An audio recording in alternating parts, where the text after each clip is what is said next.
大家好，我是小鹅。今天分享一下番茄鸡蛋和蘑菇的新吃法，简单美味，营养丰富，冬天吃很不错，特别适合老人和孩子食用。首先把蘑菇掰开，再撕成一半一半的，加一小勺盐，浸泡5分钟。番茄洗净，去皮，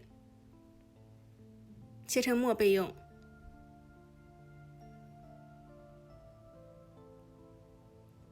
香菜洗净，切段。小葱切成葱花。泡好的蘑菇尽量的攥干水分，这样可以去除它本身的一个土腥味。鸡蛋搅散，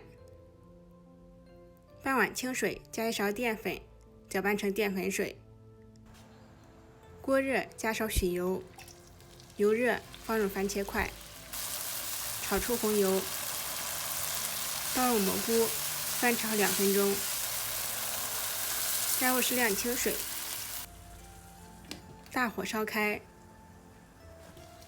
再继续煮3分钟，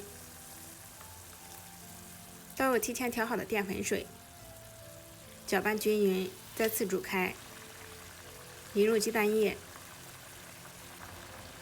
加适量盐、胡椒粉进行调味。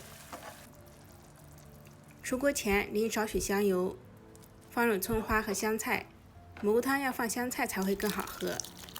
鲜香味美、营养丰富的蘑菇汤就做好了，连续喝上1星期也不腻。